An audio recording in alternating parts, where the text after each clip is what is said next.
Tonight, we'll begin our midterm scorecard edition of the show as we count down to May 29, keeping tabs on activities of government, ministries and agencies in the past 2 years. From today, for 1 hour, we'll go beyond the headlines to grade Nigeria's most critical institutions.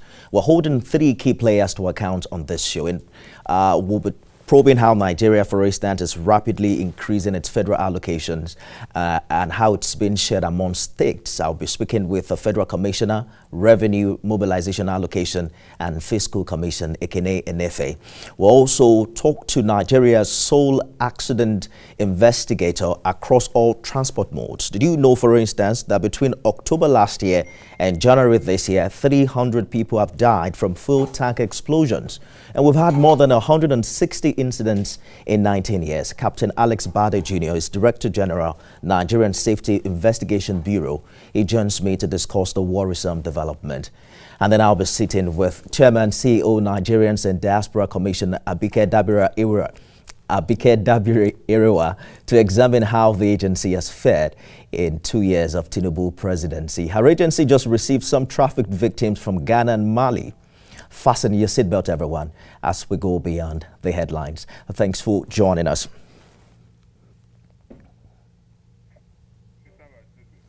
Now, over 1,000 petitions resolved in 5 years, 244 trafficked Nigerians rescued in weeks, and diaspora remittances hitting 90 billion naira, yet no diaspora voting. Tonight, we hold the midterm scorecard of Nigeria's diaspora affairs under one of the most visible public servants in this administration. NIDCOM just recently facilitated the return of Adiola, daughter of actress Jumoke George, from Mali. Chairman, CEO, Nigerians and Diaspora Commission, Abike Dabiri-Erewa, is my first guest tonight. Thank you for joining us on the program. Thank you, Nifemi. Nice to be here and nice to be in your new location. Absolutely. It's been a while. Interestingly, the last time we spoke was on May 29 in 2023, and it's almost 2 years now. I wondered, are you bothered about being called chairman? No. You don't mind? No.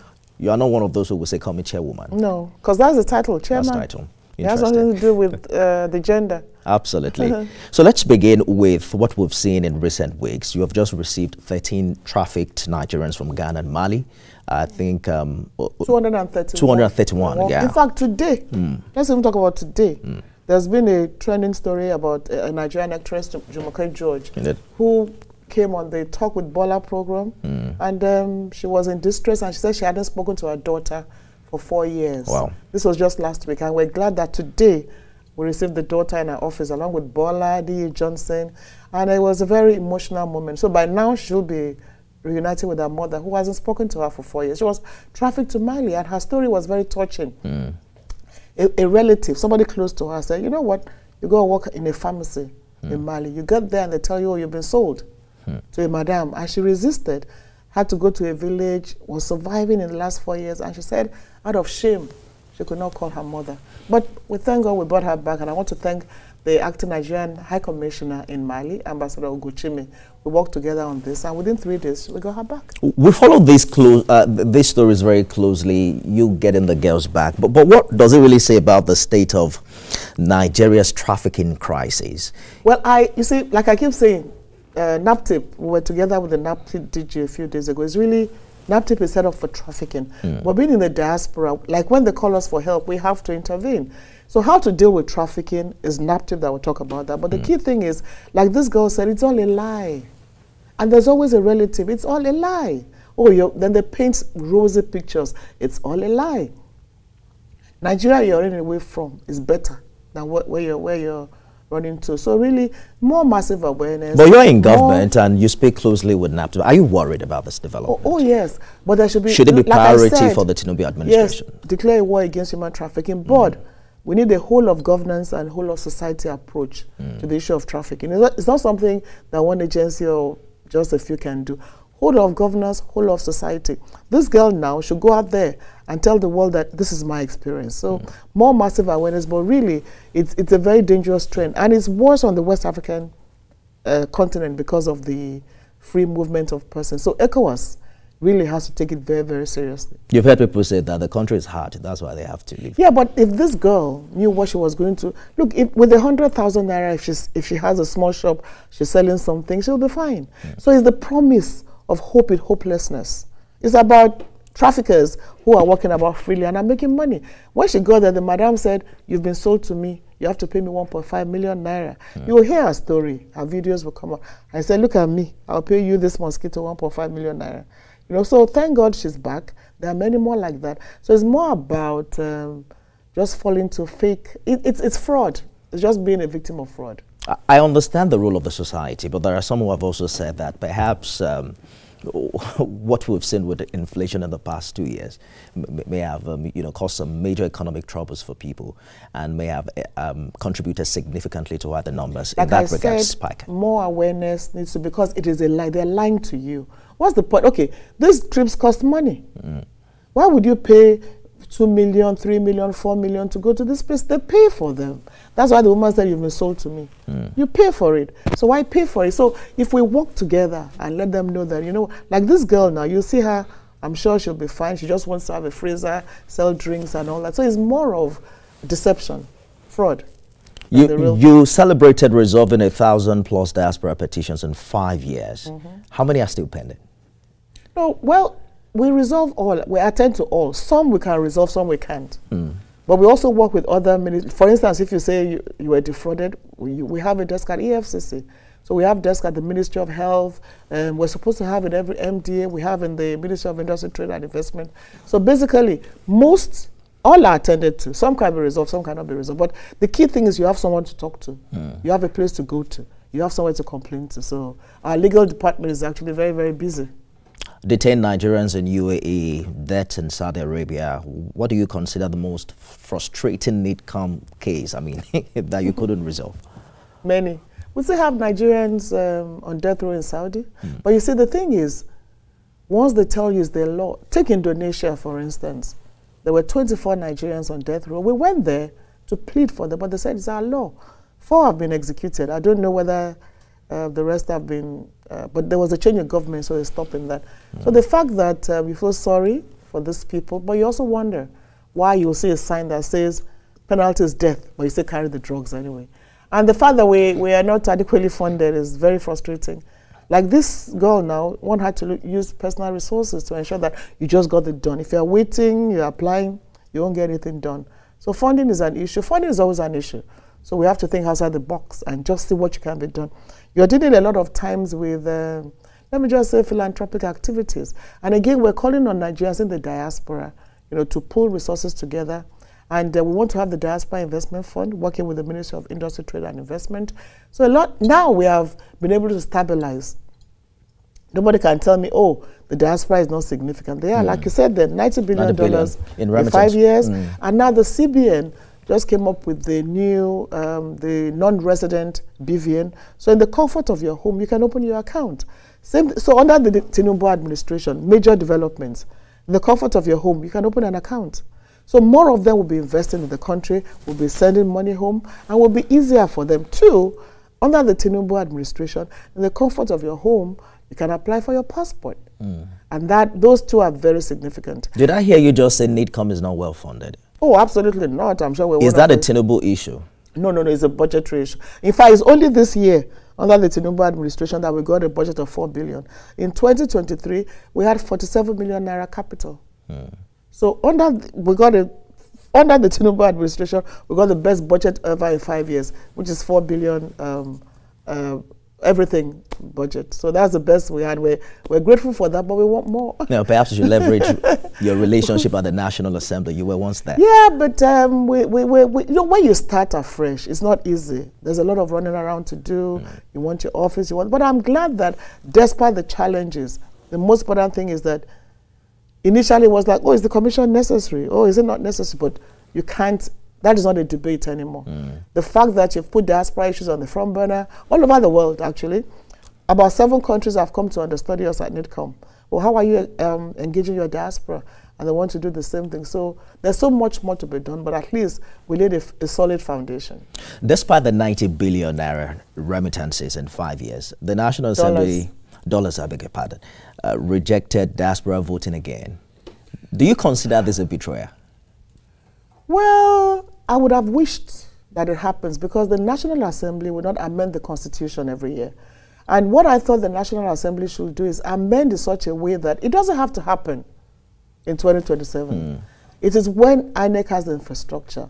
But they have their own concerns and all that. But it's not pleasant news. And we hope that we continue to engage with the National Assembly because they deserve to vote. Even Togo voted. But we'll hear their reasons and why they think they can't do it. But it doesn't have to happen in 2 years' time. But you can amend in such a way that when INEC is ready with the infrastructure, Mr. President supports diaspora voting. INEC supports diaspora voting.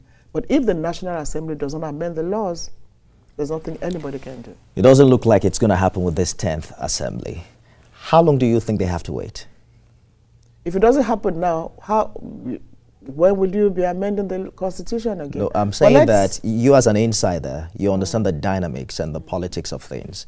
How long more do you think it would take Nigeria to consider this priority Honestly, at the National Assembly? I can't answer the question. I would have thought this Assembly would, but they are not likely to. Does it speak to... Because it's not actually on the list of what is being considered now. Does it speak to our infrastructure of voting? You know, perhaps they are thinking, maybe we haven't even gotten it right back at home instead of extended. That is the major argument.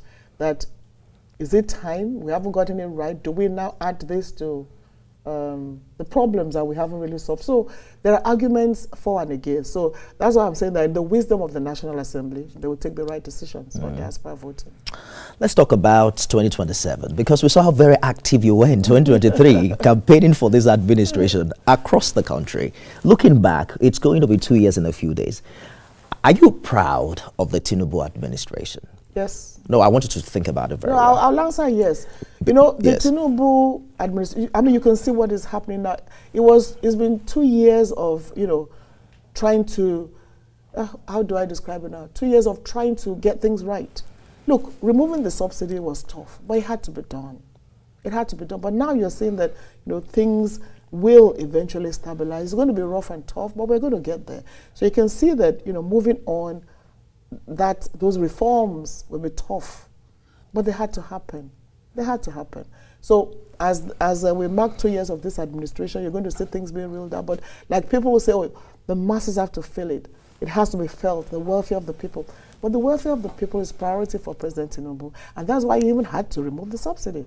So it's rough and tough, but I think the administration is on the right. But I think it's also important that we bridge the gap between government and the people. Absolutely. I spoke with the Nasarawa State governor the other day, who mentioned that he's now confident that his state can fund state police, thanks to how much he now gets from federal allocation. And according to him, an improvement in internally generated revenue. By removing subsidy, it meant more money for government. But it doesn't look like it's trickling down enough for people to feel it. I think the governors need to answer more questions. But do you also know that prior to President Tinubu's 2 years, some governors were borrowing to pay salaries? That's how bad it was. So I think the governors need to answer more questions, because there's no debate that more money is going to states. And then two, we keep saying restructuring, but it's beginning to happen. Look at local governments. The idea of direct allocation to local governments is beginning to happen. Local governments need to be strengthened, is beginning to happen. State police is looking at it's going to happen. So that is, in effect, not shouting restructuring, but changing the way we govern. And then, you know, I think personally that this system of democracy is not the best for us. So no matter how good you are, it's a system that is not meant for us, period. But what can we do about it? We have to do what President Bola Tinubu is doing, take the bold steps that will eventually show that these reforms are worth it on the long run. It's tough.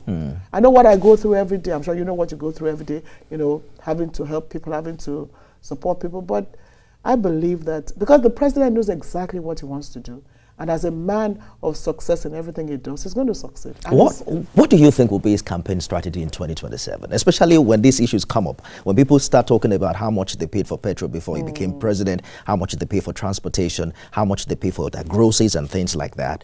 What do you think is going to be that special thing? Because prior to 2023, I know the conversation was about, you know what, this guy is a mastermind.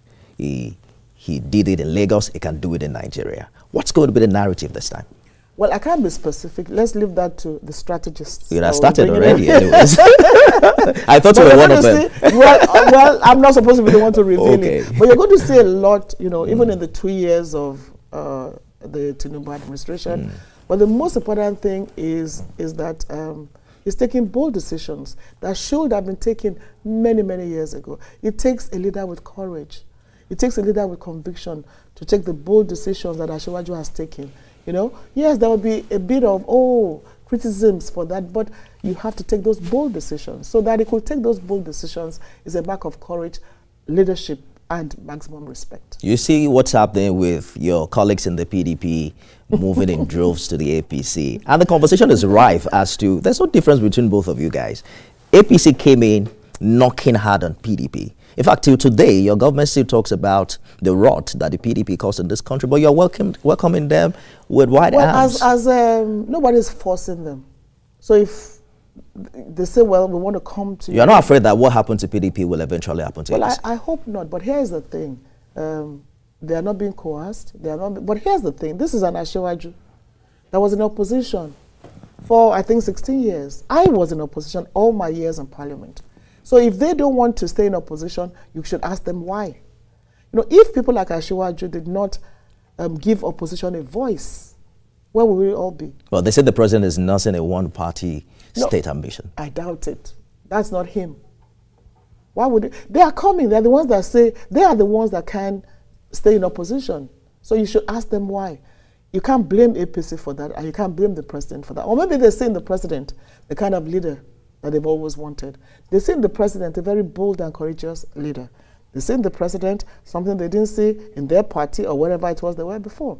So maybe you should ask them. It's not APC you should ask. If somebody comes and says, oh, Abike, I want to, join you, you should ask you why. What are you looking for? Not us. Interesting. Again, I'm stressing the point. This is a man who held opposition for well over 16 years. And remained in opposition until he won the presidency. Well, some say maybe the governors are seeing federal allocation like they've never seen in many years. Well, you have to ask them. And it's about time to support who's giving them the money. But let's talk about you. You were at the House of Reps, right? Yeah. And then 3 terms. 3 terms. And then your term at NIDCOM has now been renewed, I think in 2023. So 2 more years? 2 more years. Yeah.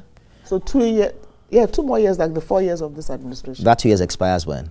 May 2027. Are you going to be running again?